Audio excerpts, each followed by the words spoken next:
Assalamualaikum warahmatullahi wabarakatuh. Alhamdulillahirrabbilalamin. Wabihi nasta'inu ala umuri dunya waddin. Wassalatu wassalamu ala asrafil anbiya wal mursalin Sayyidina Maulana Muhammad wa ala alihi wa sahbihi ajma'in, amma ba'du. Kepada Bapak Beni Kurniawan MPDI selaku dosen pembimbing kami, yaitu dosen mata kuliah psikologi pendidikan yang saya hormati, dan kepada teman-teman semua, teman satu kelas saya,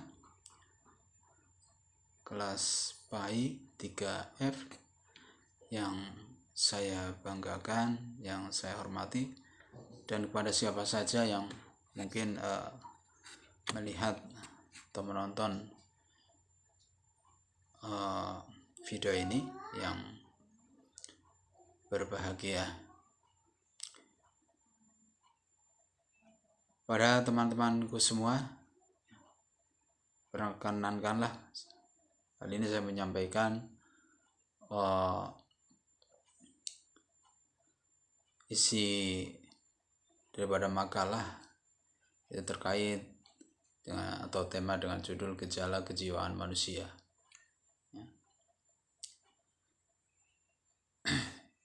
Yang dimana di situ berbagai gejala kejiwaan manusia. Di situ kita belajar bersama, yaitu yang pertama tentang apa itu pengertian jiwa. Kemudian kita pelajari bersama juga apa sih gejala-gejala kejiwaan manusia. Ya, di situ dalam ilmu psikologi pendidikan ini disebutkan ada memori, ada berpikir, ada intelijen, ada emosi dan motivasi. Marilah kita satu demi satu kita pelajari bersama. Mudah-mudahan apa yang nanti saya sampaikan bisa memberikan wawasan, bisa memberikan ilmu yang lebih menyimpulkan, lebih kita mengetahui arti atau apa itu gejala kejiwaan manusia dalam ilmu psikologi pendidikan, ya, khususnya untuk diri saya pribadi dan kepada teman-teman sekalian. Baik, marilah kita mulai dari yang pertama, yaitu tentang pengertian jiwa. Apa itu jiwa? Ya, jiwa dalam pengertian di sini atau jiva dari bahasa Sanskerta yang artinya benih kehidupan. Dalam berbagai agama dan filsafat, jiwa adalah sebagian dari yang bukan jasmaniah atau imaterial dari seseorang. Biasanya jiwa dipercaya mencakup pikiran dan kepribadian dan sinonim dengan roh, akal, atau awak diri. Di dalam teologi jiwa dipercaya hidup terus setelah seorang meninggal, dan sebagaimana agama mengajarkan bahwa Tuhan adalah pencipta jiwa. Di beberapa budaya, benda-benda mati dikatakan memiliki jiwa. Kepercayaan ini disebut animisme. Penggunaan jiwa, roh seringkali sama, meskipun kata yang pertama lebih sering berhubungan dengan keduniaan dibandingkan dengan kata yang kedua. Jiwa dan psesi bisa juga digunakan secara sinonimus, meskipun psisi lebih berkonotasi fisik, sedangkan jiwa berhubungan dekat dengan metafisik dan agama. Sedangkan menurut Kamus Besar Bahasa Indonesia, kata jiwa memiliki arti roh manusia. Jiwa juga diartikan sebagai seluruh kehidupan batin manusia. Jiwa manusia berbeda dengan jiwa makhluk yang lain seperti binatang, pohon, dan sebagainya. Jiwa manusia bagaikan alam semesta, atau alam semesta itu yang tersembunyi di dalam tubuh manusia dan terus bergerak, juga berotasi. Jiwa hanyalah sebuah nyawa yang dikendalikan oleh roh. Selanjutnya yaitu kita masuk dalam gejala kejiwaan manusia. Yang pertama di sini ada memori. Apa itu memori? Memori itu aktivitas kita setiap hari, ya, yang senantiasa berkaitan dengan aktivitas hari sebelumnya. Berbagai informasi yang kita terima senantiasa bertambah setiap hari. Dalam upaya untuk memunculkan kembali ke informasi yang sudah diterima, senantiasa terkait dengan kerja memori dalam otak kita. Memori merupakan aktivitas yang berhubungan dengan masa lalu. Para ahli pada umumnya memandang memori dalam 3 tahapan atau proses, yaitu yang pertama, memasukkan pesan dalam ingatan. Ya. Jadi setiap ada komunikasi atau mungkin setiap kita ada informasi, ada berita, ya, itu kita masukkan, ya, dalam ingatan. Kemudian yang tahap yang kedua yaitu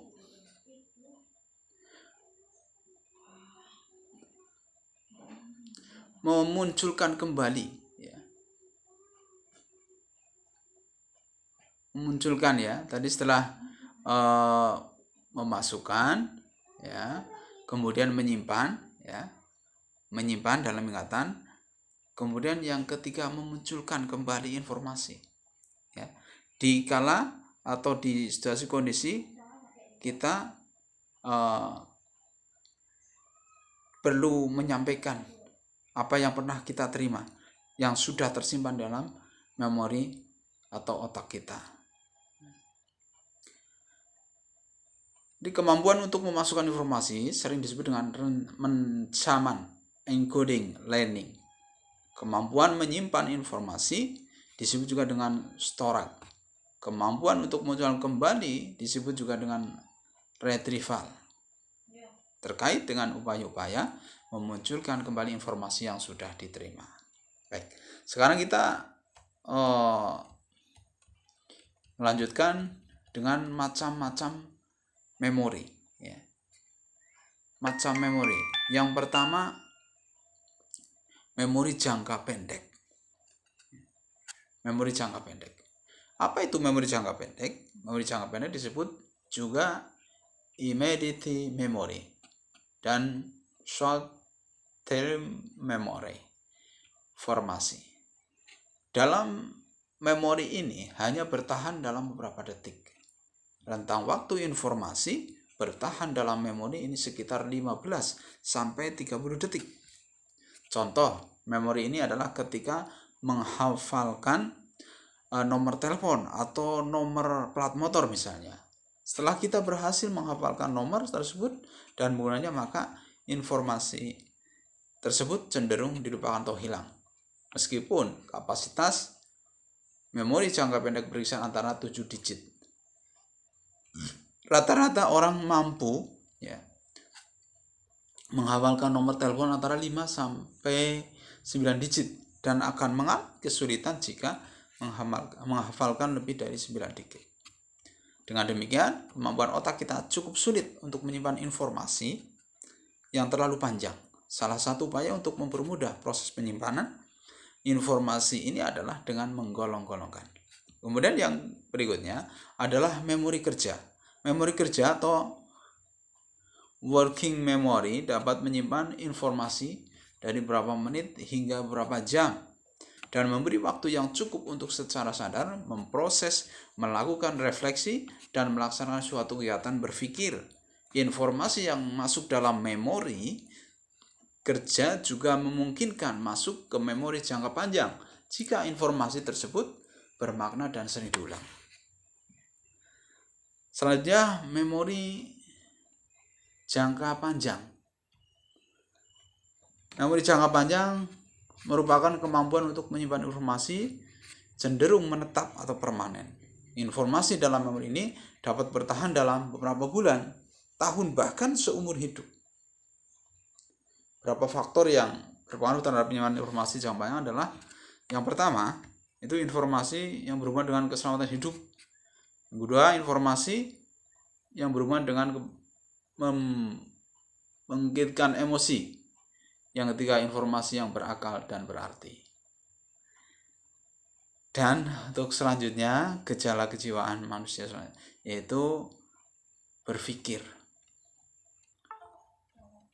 Berpikir merupakan aktivitas kognitif manusia yang cukup kompleks. Berpikir melibatkan berbagai bentuk gejala jiwa seperti sensasi, persepsi maupun memori. Berpikir biasanya terjadi pada orang yang mengalami masalah atau sedang dihadapkan pada masalah. Misalnya pada saat kehilangan uang atau mengerjakan soal-soal ujian. Tentu di sini ketika kita punya masalah, kita berusaha bagaimana mencari uang itu kembali atau berusaha menemukan uang itu kembali. Bagaimana awalnya, kita mencoba klarifikasi, kita coba ingat di mana kita kehilangan uang, di mana, atau mungkin di jalan, atau mungkin ketika kita sedang duduk, atau mungkin kita sedang ke rumah teman dan seterusnya. Ya, ini adalah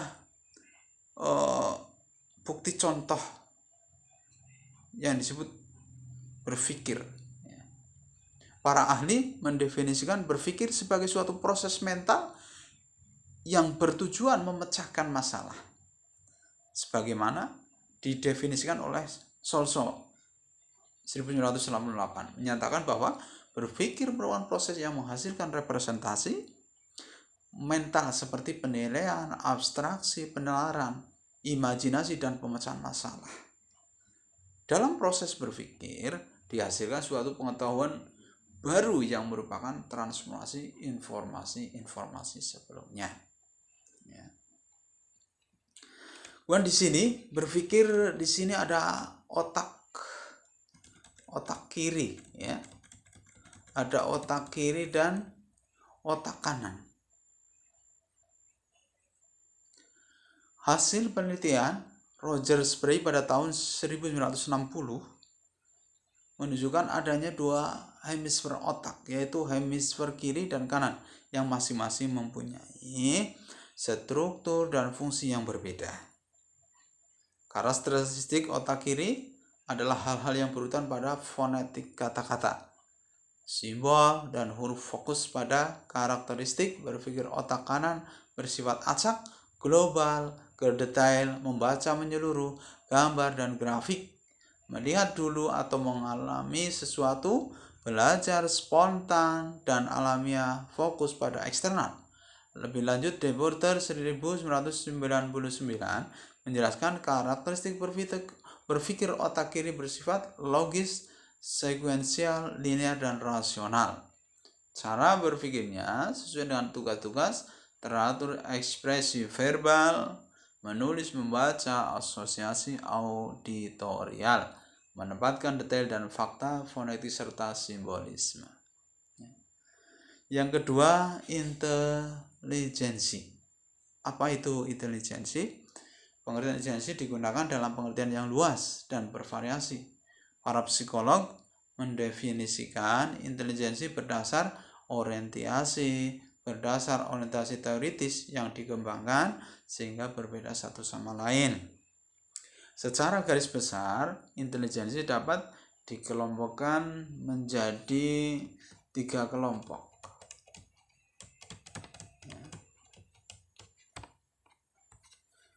Ini ada 3 kelompok ya.